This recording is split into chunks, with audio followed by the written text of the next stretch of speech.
Asif Ali Jeethu Joseph കോംബോയിൽ പുതിയ ചിത്രം mirage നാളെ തിയേറ്ററുകളിൽ എത്തുകയാണ്. ചിത്രം ഒരു ത്രില്ലർ സ്വഭാവമുള്ള സിനിമയാണ്.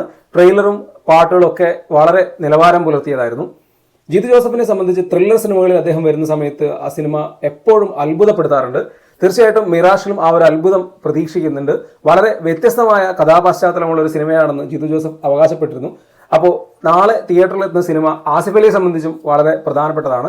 അദ്ദേഹം കഴിഞ്ഞ കുറച്ചു കാലങ്ങളായിട്ട് വളരെ നിലവാരമുള്ള സിനിമകളുടെ ഭാഗമായി വരുന്നതാണ്. പക്ഷെ അവയിൽ ചിലതെല്ലാം തിയേറ്ററുകളിൽ വേണ്ടത്ര വിജയിക്കാതെ പോയിട്ടുണ്ട്. അവസാനം ഇറങ്ങിയ സർക്കിട്ട് ആണെങ്കിലും വളരെ നല്ല സിനിമയായിരുന്നു. നല്ല അഭിപ്രായങ്ങൾ ലഭിച്ച സിനിമ, പക്ഷേ തിയേറ്ററിൽ വിജയമായില്ല. അതുപോലെ അദ്ദേഹത്തിനെ സംബന്ധിച്ച് കിഷ്കിന്ധകാണ്ഡമായിരുന്നു അദ്ദേഹത്തിൽ നിന്ന് വളരെ വ്യത്യസ്തമായി വന്ന് തിയേറ്ററിൽ വലിയ വിജയമായ സിനിമ. തീർച്ചയായിട്ടും ആ ഒരു വിജയം അദ്ദേഹത്തിന് മിറാഷിനും ആവർത്തിക്കാൻ കഴിയട്ടെ. വളരെ പ്രതീക്ഷയോടെ കാത്തിരിക്കുന്ന ജീത്തു ജോസഫിന്റെ ത്രില്ലർ സിനിമയാണ്. അദ്ദേഹത്തെ സംബന്ധിച്ച് അടുത്തതായി മലയാളത്തിൽ അദ്ദേഹത്തിന്റെ വരാനിരിക്കുന്നത് ദൃശ്യം 3 ആണ്.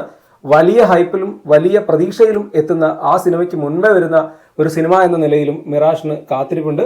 അദ്ദേഹത്തിന്റെ സ്ഥിരം ടീം തന്നെയാണ് ഈ സിനിമയുടെ പിന്നണിയിലും ടെക്നിക്കൽ സൈഡിലൊക്കെ പ്രവർത്തിച്ചിരിക്കുന്നത്. സ്ക്രിപ്റ്റിംഗിൽ അദ്ദേഹത്തോടൊപ്പം ശ്രീനിവാസ് അബ്രോളും ഉണ്ട്. അപ്പോൾ എന്തായാലും ഈ സിനിമ തിയേറ്ററിൽ വലിയ വിജയമാകട്ടെ എന്ന് പ്രാർത്ഥിക്കുന്നു.